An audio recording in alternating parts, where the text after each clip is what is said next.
सबसे बड़ा लोकतंत्र, सबसे बड़ा डेमोक्रेसी और उस डेमोक्रेसी का सबसे बड़ा कॉन्स्टिट्यूशन, सबसे बड़ा संविधान। आज हम बात करने वाले हैं making of the constitution. Indian constitution के बाद में बात करने वाले हैं जो वर्ल्ड का लार्जेस्ट कॉन्स्टिट्यूशन माना जाता है। कॉन्स्टिट्यूशन बनाने में क्या हिस्ट्री है उसके बारे में आज जानने वाले हैं। कॉन्स्टिट्यूशन बनाने में किसका पार्टिसिपेशन है, कॉन्स्टिट्यूशन के ड्राफ्टिंग कमेटी के कौन कौन से मेंबर्स हैं, उन सब के बारे में आज हम पढ़ने वाले हैं। हे एवरीवन, मैं हूं Pushpa, you are watching high aims. आज के इस वीडियो में हम पढ़ेंगे मेकिंग ऑफ द कॉन्स्टिट्यूशन। तो उससे पहले हम बात करते हैं, जैसा कि आप सभी को पता है कि हमारे कॉन्स्टिट्यूशन बनाने में 2 years 11 months and 18 days लगा था, अप्रोक्सीमेट 3 years लगा था। अब इस कॉन्स्टिट्यूशन को बनाने में सबसे पहले फर्स्ट अटेम्प्ट कब किया गया था, तो वो मोतीलाल नेहरू के नेहरू रिपोर्ट से, मोतीलाल नेहरू 1928 में आता है नेहरू रिपोर्ट। फर्स्ट ट्राई किया गया था कॉन्स्टिट्यूशन बनाने का। उससे पहले ब्रिटिशर्स ने इंडियन कॉन्स्टिट्यूएंट असेंबली के बारे में बहुत सारे एक्ट लेके आते हैं, बट उसमें इंडियन का कोई पार्टिसिपेशन नहीं था। जैसे हम अगर बात करते हैं गवर्नमेंट ऑफ इंडिया एक्ट 1858 की बात करते हैं। नेक्स्ट है Indian council act, Indian council act 1861 में, इंडियन काउंसिल एक्ट 1892 और इंडियन काउंसिल एक्ट 909। देन उसके बाद में गवर्नमेंट ऑफ इंडिया एक्ट 99। ये सारे बात किया गया ब्रिटिश कॉन्स्टिट्यूएंट असेंबली में कि इंडिया का एक संविधान बनाया जाए, लेकिन इसमें कोई पार्टिसिपेशन इंडियन का नहीं था। No participation of Indian.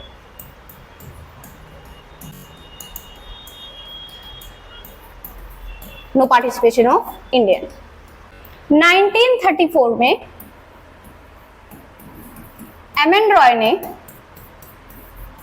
Propose किया था क्या, कॉन्स्टिट्यूएंट असेंबली को। एम.एन. रॉय जो कम्युनिस्ट मूवमेंट के फाउंडर थे, इन्होंने फर्स्ट टाइम प्रपोज किया कॉन्स्टिट्यूएंट असेंबली का।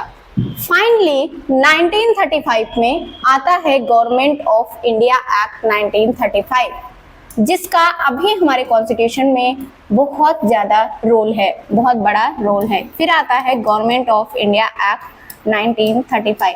ऑल्दो इसमें भी सफल नहीं हो पाए थे ये भी कंप्लीटली इस एक्ट में, लेकिन हमारा जो अभी का प्रेजेंट का जो कॉन्स्टिट्यूशन है उसमें 1935 की बहुत सारे फीचर्स हम फॉलो करते हैं। तो ये था कुछ बैकग्राउंड। अब हम एक एक करके डेट को याद करते हैं कि INC ऑफिशियली डिमांडेड या constituent assembly to frame Indian constitution. Indian national Congress ने 1935 में डिमांड किया कॉन्स्टिट्यूएंट असेंबली को। 1938 में Jawaharlal Nehru on the behalf of national Congress declare that the constituent of free India must be framed. हमारे जो फ्री इंडिया होगा, मतलब फ्रीडम मिलेगा, उसका एक अपना कॉन्स्टिट्यूएंट होना चाहिए और उसका एक कॉन्स्टिट्यूशन होना चाहिए विदाउट आउटसाइड इंटरफेरेंस, और कोई इंटरफेरेंस नहीं होना चाहिए। By a constituent assembly elected the basis of adult franchises. 1940 में आता है अगस्त ऑफर 8, कब आता है ये, 8 अगस्त को 1940, 8 अगस्त 1940 को इसमें अगस्त ऑफर में demand accepted by the British government ने ये डिमांड को एक्सेप्ट किया कॉन्स्टिट्यूएंट असेंबली का, और उन्होंने ये प्रपोजल दिया कि जो सेकेंड वर्ल्ड वॉर चल रहा है इसको फिनिश होते ही इंडिया में क्या आ जाएगा, फ्रीडम, हम इंडिया को छोड़ देंगे, आपको आजाद कर देंगे, आपका खुद का कॉन्स्टिट्यूएंट असेंबली होगा, आपका खुद का कॉन्स्टिट्यूशन होगा, आपका खुद का रूल होगा यहाँ पे। कब? 8 अगस्त। इसी वजह से इसको अगस्त ऑफर के नाम से भी जाना जाता है। क्रिप्स प्रपोजल आता है, a draft proposal of the framing of the independent constitution, एक ड्राफ्ट आता है to adopted after world war 2। Cripps proposal में ये बताया जाता है, एक ड्राफ्ट को भेजा जाता है ब्रिटेन से, और ये बताया जाता है कि भाई अगर वर्ल्ड वॉर सेकेंड खत्म होने के बाद में हम क्या कर देंगे, कॉन्स्टिट्यूशन को, सेकेंड वर्ल्ड वॉर खत्म होने के बाद में आपको फ्रीडम मिल जाएगा और आप कॉन्स्टिट्यूशन को क्या कर सकते हो, अडॉप्ट कर सकते हो। 1942 में it was rejected by the Muslim league को तो यही चाहिए था कि उनको अलग कंट्री चाहिए, उनको वो अलग कंट्री के लिए क्या थे, पागल थे, तो उन्होंने क्या कर दिया, रिजेक्ट कर दिया, which wanted India to divided into 2 autonomous state with the constituent assembly। और पाकिस्तान और इंडिया जो होगा दोनों की constituent assembly क्या होगी, अलग होगी, इसलिए मुस्लिम लीग ने इस ऑफर को क्या कर दिया, रिजेक्ट कर दिया। 1946 में फाइनली आता है cabinet mission plan. It rejected the idea of 2 constituent assembly but put forth the scheme for the less accepted by the Muslim leagues, जिसके मेंबर थे Lord Patrick Lawrence, sir Stafford और Cripps and A.V. Alexander. Important dates क्या है constituent assembly की? 9 दिसंबर 1946 को first sitting of the constituent assembly हुआ था, मुस्लिम लीग बाइकआउट कर दिया था, मुस्लिम लीग इसमें पार्टिसिपेट नहीं किया था।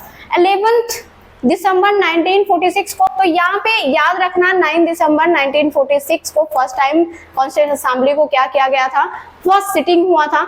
11 दिसंबर 1946 को doctor Sachchidanand Sinha oldest member was the elected a temporary chairman. Doctor Sachchidanand Sinha temporary chairman को उनको सिलेक्ट किया गया असेंबली का, और वाइस प्रेसिडेंट 2 थे, H.C. Mukherjee and B.T. Krishnamachari. 13 दिसंबर 1946 को क्या होता है, objective resolution the introduce by the Jawaharlal Nehru, और 2 जुलाई 1947 को constituent assembly adopted the national flag. कब? 22 जुलाई को कॉन्स्टिट्यूएंट असेंबली में जो नेशनल फ्लैग है हमारा उसको अडॉप्ट किया जाता है। 15 अगस्त 1947 को transfer the power led to the formation of dominant India and Pakistan, और 15 अगस्त 1947 को इंडिया और पाकिस्तान के डोमिनेंट को, उनके पावर को क्या कर दिया जाता है, डिवाइड किया जाता है। जो पाकिस्तान में इंडिपेंडेंस डे 14 अगस्त को मनाया जाता है, हमारे यहाँ पे 15 अगस्त को मनाया जाता है। 26 नवंबर 1949 को कॉन्स्टिट्यूएंट एक्ट क्या किया गया था, अडॉप्ट किया गया था। यहाँ से डायरेक्ट क्वेश्चन आता है कि कॉन्स्टिट्यूएंट अडॉप्ट हमारा कब किया गया था, कॉन्स्टिट्यूशन अडॉप्ट कब किया गया था, वो 26 नवंबर 1949 को। नेशनल सॉन्ग को कब अडॉप्ट किया गया था, और नेशनल एंथम को कब अडॉप्ट किया, 1956 को। 26 जनवरी 1957 को कॉन्स्टिट्यूशन कम इन फोर्स, तो अडॉप्ट किया गया था 26 नवंबर को, और फोर्स में कब आया था, 26 जनवरी 1950 को, जिसको हम रिपब्लिक डे के नाम से जाना जाता है। Making India are republic. First election independence India का हेल्ड हुआ था कब, 21 फरवरी को, 21 फरवरी 1952 को। नेक्स्ट है जो कंपोजिशन है कॉन्स्टिट्यूशन का, ये कैसे हुआ। कॉन्स्टिट्यूशन मतलब इन नवंबर 1940 अंदर का कैबिनेट मिशन प्लान में स्ट्रेंथ थी टोटल 389, जिसमें 296 ब्रिटिश इंडिया को दिया गया, 93 प्रिंसली स्टेट को दिया गया था। Out of 296, 292 were the drawn by the 11 government provinces and 4 member chief commissioner provinces से लिया गया। कंपोजिशन क्या था, representative of all selection of the Indian society, Hindus, Muslim, Sikh, Parsis, Anglo Indians, Indian Christian, SC ST including women of all these section. इतने में इनके representative क्या थे, सेक्शन अलग अलग डिवाइड थे। सीट एलोकेशन क्या हुआ, each provinces had princely state were to be allotted seat in the proportion of their respective population, और पॉपुलेशन के बेस्ड पे उस प्रोविंसेस को सीट क्या क्या एलोकेट किया गया, जहां पे जैसी पॉपुलेशन है वैसा seat allocated to each British provinces were to be divided among the three principal communities Muslim, Sikh and general in proportion of their population। किसमें, मुस्लिम, सिख और general in proportion their population में ये क्या कम्युनिटीज, थ्री प्रिंसिपल कम्युनिटीज बनाया गया। Voting method क्या था, proportional of representation by means of the single transferable के मेथड के द्वारा उनका वोटिंग मेथड कराया गया। Representative from princely state were the nominated by their heads. Member party elected जो in British provinces and partially nominated by heads of princely state body. Nominated member होंगे, कुछ British provinces के करेंगे और कुछ princely state के द्वारा किए जाएंगे। Members were to be indirectly elected by the members of the provincial assemblies. Next अगर हम बात करते हैं तो इन सब में Mahatma Gandhi was not part the constituent assembly. याद रखना 93 seat allotted by the princely state were not filled as they decide to stay away from the constituent assembly. Changes made the independence act 1947। Sovereign body होना चाहिए, the assembly was made fully sovereign body, मतलब दूसरे country का interference नहीं होना चाहिए। Free to be abrogate और alter any law, मतलब वो फ्री है अपने लॉ बनाने के लिए। Dual function, two separation function were assigned the assembly perform on separate days. Legislative body बनाया गया chaired by the G B Mavalankar और कॉन्स्टिट्यूएंट बॉडी को चेयर कर रहे थे डॉक्टर राजेंद्र प्रसाद, जो हमारे फर्स्ट प्रेसिडेंट भी, इंडिपेंडेंस इंडिया के फर्स्ट प्रेसिडेंट भी थे। First parliament assembly become the first parliament of free India. Dominant legislature हो गया, पूरी तरीके से फ्रीडम मिल गया। These two function constituent till 26 नवंबर 1949। Withdraw of Muslim league, after the withdraw of Muslim league members total strength came in 209। जब मुस्लिम league अलग हो गए, उन्होंने अपने आप को अलग कर लिया, तो हमारी सीट बची 299 एज असाइंड 389 में से। 389 में से 299 बचे under the cabinet mission plan. Cabinet mission plan में 389 मेंबर्स थे। 93 प्रिंसली स्टेट को दिया गया था और 296 ब्रिटिश इंडिया को दिया गया था। ओके, तो यहाँ पे देखते हैं कि the constitution India the longest constitution of the world. It had the 395, जो हमारा ओरिजिनली कॉन्स्टिट्यूशन असेंबली था 395, उसमें आर्टिकल्स को ऐड किया गया, 22 पार्ट्स को ऐड किया गया, 22 पार्ट्स को ऐड किया गया और 8 शेड्यूल को ऐड किया गया, 8 शेड्यूल को ऐड किया गया। वो ड्राफ्टिंग कमिटी, जो कॉन्स्टिट्यूशन बनाने में जो ड्राफ्टिंग कमिटी के मेंबर्स थे, वो 7 मेंबर को चूज किया गया।